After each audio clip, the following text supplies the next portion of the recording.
Salut tout le monde. Ces derniers temps, quand j'étais en live, on a beaucoup parlé du Covid. Alors je suis pas étonné, parce que mes lives n'ont pas de thème, justement, pour que tout le monde puisse parler des sujets de son choix. Le problème c'est que vis-à-vis du Covid, j'arrive personnellement à saturation. Je vais pas vous mentir. Avec tout ce qui s'est dit, je savais très bien que j'allais finir par vous faire une vidéo par rapport à mon vaccin. Ça c'est fait, c'est sur la chaîne et je n'ai toujours rien 5 jours plus tard. Par contre, pour les discussions Covid en général, ça me fatigue, donc je me suis dit, vous savez quoi?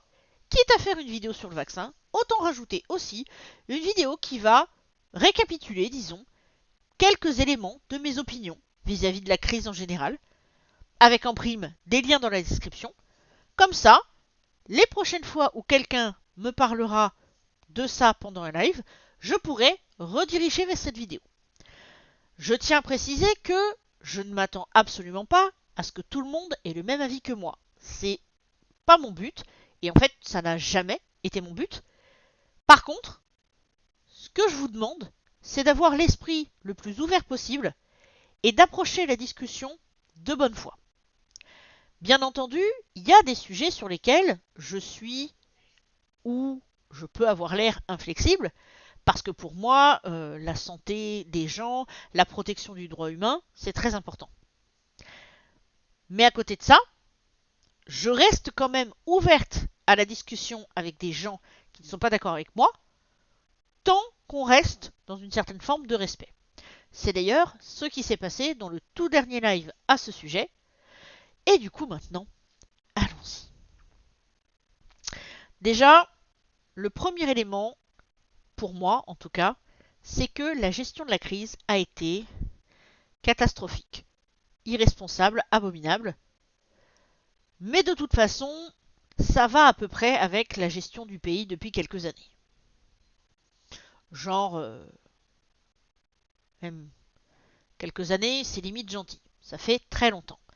Mais j'ai l'impression que ça s'est accéléré récemment, puisqu'on dirait, par moments, que certains de nos charmants camarades politiques, ceci est ironique bien entendu, voient plus la France comme une entreprise à gérer, avec des chiffres, plutôt qu'un pays avec des gens. Et le problème, c'est que dès qu'on arrive dans ce genre de considération, il peut forcément y avoir toute une série de catastrophes. Et quand on regarde notre pays ces dernières années, les histoires de grève, les mouvements gilets jaunes, les problèmes des hôpitaux, le manque de moyens, la suppression des lits, etc. Déjà, c'était un problème à l'époque. Mais avec le contexte Covid d'aujourd'hui, avec la mauvaise gestion, confinement, déconfinement, couvre-feu et tout ce qui s'ensuit, on a de plus en plus de gens dans la mouise et tous les jours, on apprend quelque chose qui a de quoi nous faire sauter au plafond. Par exemple, à mon niveau, ces derniers temps, le truc que j'ai appris qui m'a fait sauter au plafond, c'est les réformes par rapport à l'assurance chômage. Pour deux personnes qui ont travaillé sur une même période, qui ont touché à peu près le même salaire, il peut y avoir des différences énormes entre leur future assurance chômage selon que la période de travail a été par exemple sous forme de CDI ou sous forme de petits contrats ou des trucs du genre. Ce qui est complètement aberrant. Surtout quand on sait qu'il y a déjà beaucoup de personnes qui vivent sous le seuil de pauvreté, là, ça va vraiment pas aider. Et à d'autres périodes, ça aurait été chiant et on ne se serait pas forcément focalisé là-dessus. Mais en période de Covid, avec toutes les autres incohérences qu'il y a eu, on est d'autant plus furieux de voir que, oui, non mais on va taper sur les pauvres de toute façon, on s'en bat les glaouis.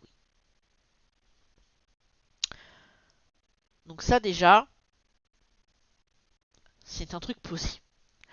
Ensuite, un autre élément qui me fatigue beaucoup, c'est la désinformation qui a été montrée par rapport à plein de sujets, mais qui a été faite sciemment pour éviter que les gens ne protestent un peu trop. Et en gros, il a fallu ensuite adapter la communication à la stratégie du gouvernement. C'est-à-dire qu'au lieu, par exemple, d'être honnête par rapport au masque tout au début, on nous a dit qu'il n'y en a pas trop besoin. Mais on sait très bien que si ça a été dit comme ça, c'est parce que de toute façon les masques, il n'y en avait pas.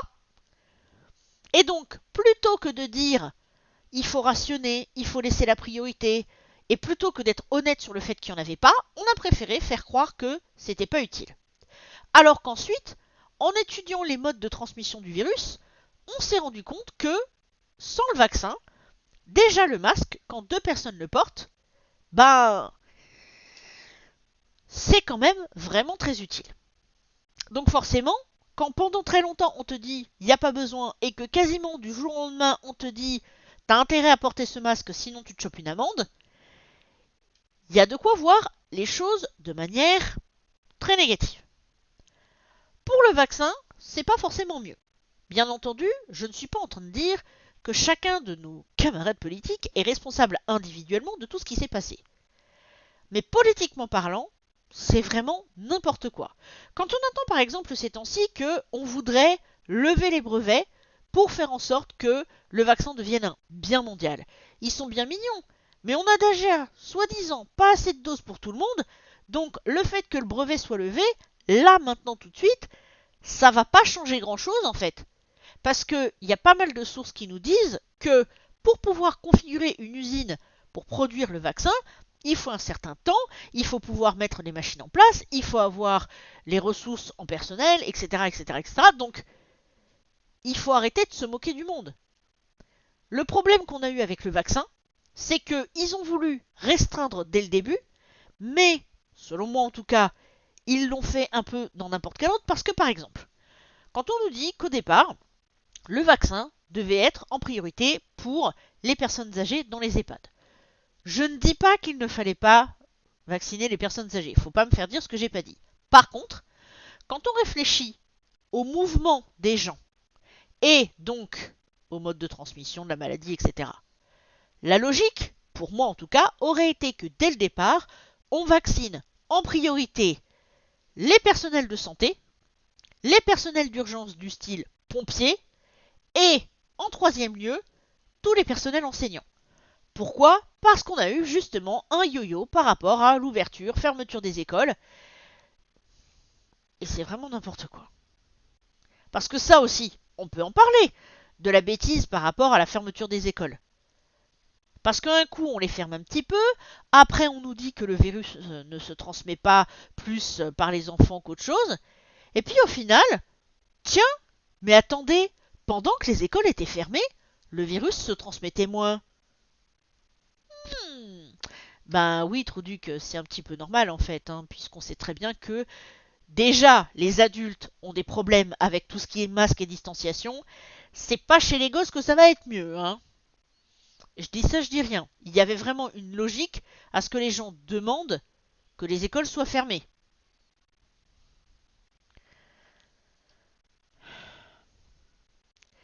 Et puis cette histoire de confinement. Franchement, j'ai eu un petit échange récemment avec un ami sur Twitter qui, en gros, disait les gens qui ne veulent pas que tout soit réouvert, taisez-vous, laissez-nous notre été. Ouais, notre, pas votre. Et moi je lui ai dit, mais en fait le problème c'est que ce raisonnement-là, il est presque dangereux, voire irresponsable.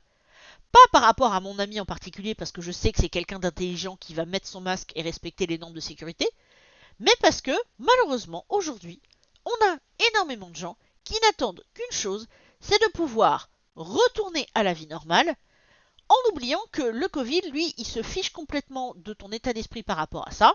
Si tu retournes à ta vie normale, la fameuse vie normale que beaucoup de gens n'avaient pas parce que de toute façon, il n'y avait pas de conditions adaptées pour eux, genre par exemple, vous savez, les personnes handicapées, hein. Comme par hasard, avec le Covid, le télétravail est devenu possible, alors que c'est des mesures qui auraient pu bénéficier à des personnes handicapées depuis longtemps, mais bon, si je vais sur ce terrain-là, je vais pas finir avant 15 plombes.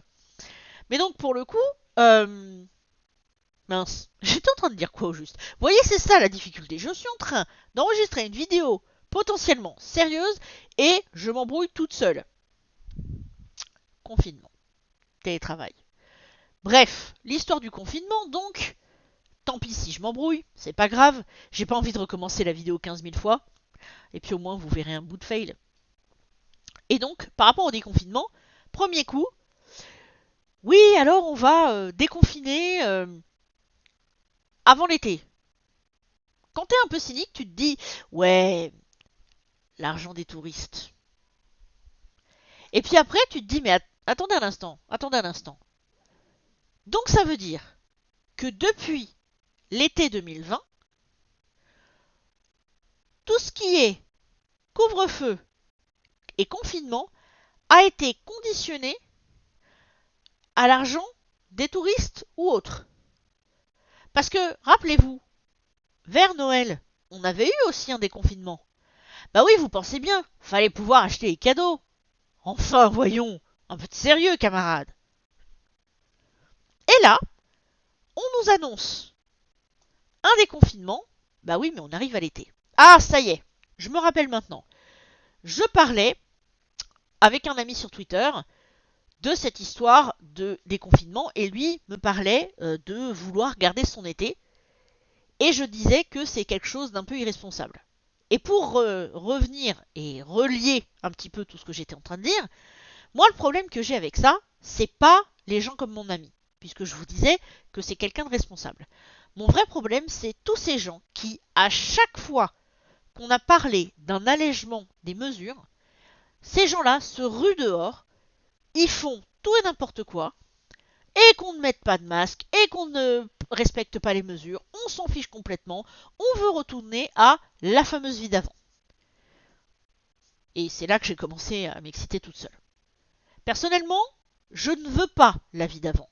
Ce que je veux, c'est une vie où on puisse tous et toutes vivre en sécurité et où on puisse toutes et tous faire notre vie, travailler, même si c'est à distance, se transporter, machin tout ça, sans avoir peur de ce foutu virus. C'est d'ailleurs pour ça que j'ai fait le choix de me faire vacciner. Pourquoi? Parce que je me suis dit dès le départ, avec toutes les informations que j'avais à ma disposition et qui provenaient de sources fiables, dont notamment l'Institut Pasteur, je me suis dit mais en fait, ce vaccin, oui ok, il y a des chances qu'il y ait un petit effet secondaire, soit j'ai rien eu. Il y a des chances qu'il ne soit pas forcément euh, efficace contre toutes les variantes, vu toutes les variantes qui commencent à popper. Mais je me suis dit, vous savez quoi? Je préfère être protégé contre quelques variants, seulement avec le vaccin que j'ai eu, que d'être protégé de rien du tout. Et ce que je me dis aussi, c'est que si, justement, toutes les mesures avaient été prises de manière beaucoup plus cohérente, on n'aurait peut-être même pas eu à tellement bagarrer pour se faire vacciner, étant donné que si le confinement avait été plus dur et un poil plus long dès le départ, on aurait suffisamment ralenti la progression de la maladie pour pouvoir se permettre ensuite d'avoir une petite marge vis-à-vis du reste.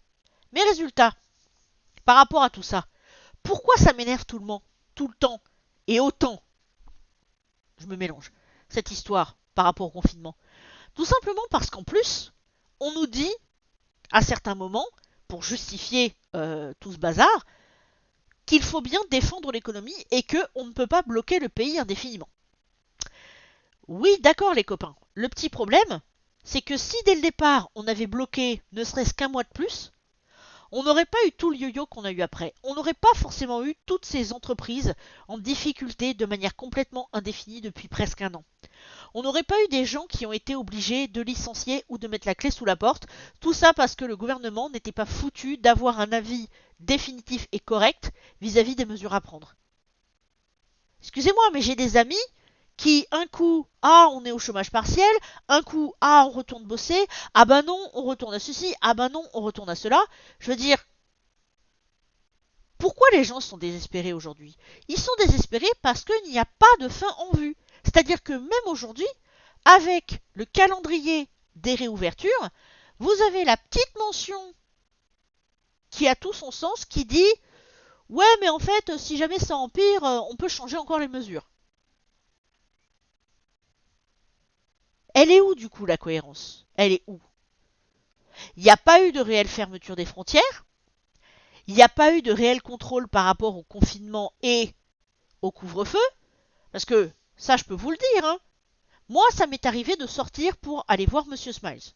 Puisque comme vous le savez, je l'ai rencontré au mois de janvier. Donc forcément, on a fait avec ce qu'on a pu. Et je peux vous dire que pour un jeune couple, se rencontrer pour faire ses courses, parce que c'était littéralement ça, c'est pas le truc le plus glamour. Mais on a respecté les règles.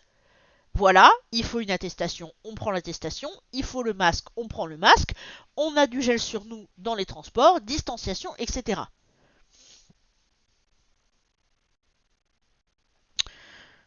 Mais pour le coup, le nombre de fois où je suis rentrée et où malheureusement il y avait eu un souci de transport qui faisait que j'étais à ma gare un petit peu après 19h, du style 5-10 minutes.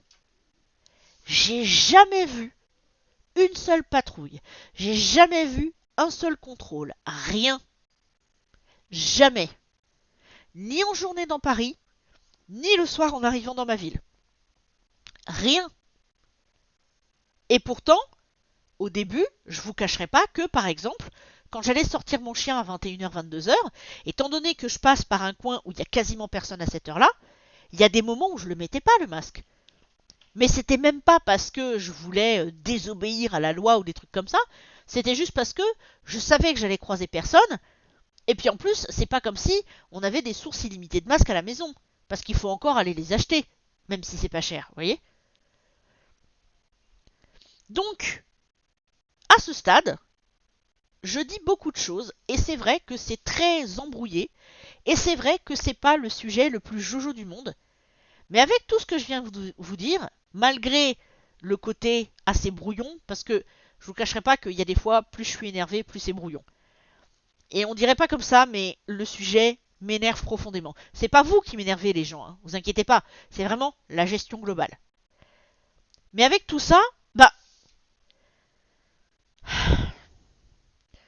on est dans une situation qui a amené des gens à avoir un discours comme celui de la personne qui nous a fait parler de manière très longue de ce sujet pendant mon dernier live. Si vous regardez mon dernier live, vous allez voir qu'il y a une jeune fille, parce que oui, à la fin, j'ai appris que c'était une jeune fille de 15 ans, qui a eu un discours particulièrement grave par rapport à la crise. Elle nous a parlé de sélection naturelle, elle nous a parlé d'énormément de choses. Moi, j'ai fait le choix de la compassion. J'ai fait le choix de la compassion parce que, déjà dès le départ, de la manière dont cette personne parlait, je sentais qu'il y avait une notion de presque cynisme, de désespoir et de tristesse profonde. Quand en plus, j'ai appris, grâce à mes co-animateurs de cette soirée-là, que c'était une jeune fille de 15 ans, je me suis dit, déjà d'une, c'est impossible qu'elle ait inventé toutes ses opinions toute seule. Il y a forcément un adulte quelque part qui a dû lui bourrer ça dans le crâne. Et en plus de ça, comment peut-on s'étonner aujourd'hui qu'il y ait tellement de personnes qui soient blasées vis-à-vis du Covid, qui n'aient pas forcément envie de se faire vacciner, qui de toute façon n'attendent qu'une chose, c'est que tout réouvre pour la fameuse vie normale. C'est vrai que moi j'ai la vie que je vous ai exposée, mais il y a plein de choses qui malheureusement ne sont pas étonnantes du tout. Et moi ce que j'aimerais, c'est qu'on puisse vraiment montrer aux gens ce qui est important, qu'on puisse vraiment tous et toutes respecter les mesures, parce que bon, d'accord, le gouvernement c'est des branquignoles, mais en attendant, les mesures de sécurité, elles sont quand même importantes. Moi ce que je voudrais, c'est qu'on puisse vraiment partager ce sentiment de oui c'est important, oui il y a des choses à respecter. Dernier petit point, parce que bon, ça m'a fait sourire, récemment, il y a justement des gens qui ont posté des photos d'une rue de Paris qui est réputée pour ses bars. Et en fait, dans les photos, tu vois l'installation de petites terrasses pour la réouverture des terrasses qui est prévue pour bientôt. Et ce qui est marrant, c'est qu'il y avait deux camps. Il y avait le camp des gens qui disent « Oui, bah de toute façon, si tu t'installes dans une rue où il y a des bars, t'as qu'à assumer ». et d'autres gens qui, comme moi, étaient là en mode oui, alors, juste comme ça, le problème, ce n'est pas les bars. Le problème, c'est qu'il y a des gens qui vont dans les bars et qui font beaucoup plus de bruit et de boucan que la situation normale ne l'exige. C'est-à-dire que pour avoir séjourné dans cette rue dont les gens parlaient sur les réseaux sociaux à plusieurs reprises, le problème n'a jamais été qu'il y ait des bars. Le problème n'a même jamais été que ces bars soient par exemple ouverts jusqu'à 2 heures du mat. Ça n'a jamais été ça. Parce que, au final, quand les gens discutent entre eux, rigolent un petit peu, c'est juste un bruit sourd que tu peux finir par oublier à un moment donné. Pas de problème. Mais quand tu as des gens bourrés qui hurlent jusqu'à 4 heures, 5 heures du matin, qui font du boucan exprès, qui font vraiment tout et n'importe quoi, c'est là que c'est amplifié par le fait qu'il y a tous ces bars et tous ces gens qui font ça, et tout ce que tu as envie de faire, c'est de leur jeter des seaux d'eau sur la tête. Ce que je ne ferai pas, bien entendu, et que je n'ai jamais fait. Mais vous n'imaginez pas à quel point c'est tentant. Et pourquoi je relie ça à cette histoire de crise? Tout simplement parce que la photo montrait donc, comme je vous le disais, des terrasses en cours de réinstallation.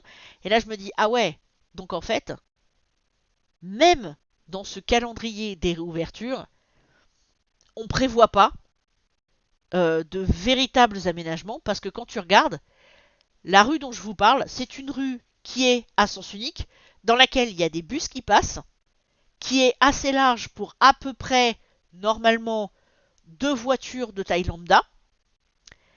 Et donc là, vous avez tous les restaurants et tous les bars qui vont bouffer une partie de la voie.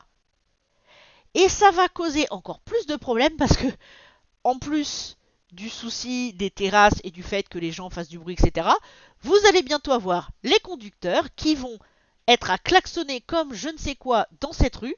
Alors, la chance que j'ai, c'est que je n'ai plus aucune raison d'aller dans la rue en question. Par contre, c'est là qu'on voit que le Covid a beaucoup plus d'impact, même en direct, que ce qu'on peut imaginer. Parce que là, je vous parle d'une histoire de rue, de bar, etc. Et on pourrait se dire, mais quel est le rapport en fait? Eh bien justement, le rapport, il est indirect. Parce qu'on nous disait aussi, oui, sauvegarder l'économie et tout ce qui s'ensuit. Mais quand on regarde bien, les yo-yo du gouvernement par rapport aux mesures, ça a impacté les entreprises. Ça a impacté plein de gens. Ça a impacté les étudiants, ça a impacté les résultats d'examen. Les gens qui ont eu leurs examens l'année dernière et qui sont censés être sur le marché du travail, ils font comment? Désolé pour les bips, hein, j'ai oublié de désactiver le son du bureau. Les gens qui vont avoir leurs examens là en 2021, ils font comment? Les gens qui cherchent du boulot, ils font comment? Vous voyez, c'est vraiment terrible parce que la crise a été tellement mal gérée et il y a tellement d'aspects auxquels il aurait fallu mieux réfléchir qu'on est aujourd'hui une nation qui, je vois pas comment le dire autrement, mais qui se casse la gueule. Et apparemment, tout ce à quoi le gouvernement réfléchit, c'est notre pognon. Mais pas le nôtre en tant que peuple, hein, le leur en tant que gouvernement. Donc, à ce titre, je vais vous dire, moi aujourd'hui, je suis encore moins patriote qu'avant. Je vais me faire ma deuxième injection du vaccin. Je vais continuer à respecter les mesures barrières tant que ce sera nécessaire. Même si tout réouvre, j'utiliserai les ressources à disposition de la manière la plus responsable possible. Et il est hors de question que je me rue dans des situations avec des tonnes de gens sans vaccin, sans masque et tout ce qui s'ensuit. Parce que j'ai pas envie de prendre plus de risques que nécessaire. J'ai 3 neveux à qui je tiens énormément et je ferai tout ce que je peux pour les protéger. Et je protégerai aussi mes voisins, les caissiers, les caissières du coin. Enfin bref, je continuerai jusqu'au bout. Parce que c'est pas en s'imaginant que les mesures du gouvernement veulent dire que tout est fini qu'en réalité ce sera fini. Dans la mesure du possible, écoutez un peu plus les scientifiques. Et là, vous aurez peut-être une vision, disons, un poil plus claire. Sur ce, cette vidéo va être assez longue comme ça. On va essayer d'aborder d'autres types de sujets. Bien entendu, je ne vous enverrai... Je vais y arriver, hein. Je ne vous enverrai pas bouler si vous me parlez du Covid. Mais je vous inciterai à regarder ça plutôt que de m'en entendre parler en live. Je pense que ce sera beaucoup mieux pour tout le monde. Sur ce, je vous embrasse. Et je vous dis à très bientôt. Et je vais essayer d'enregistrer d'autres vidéos.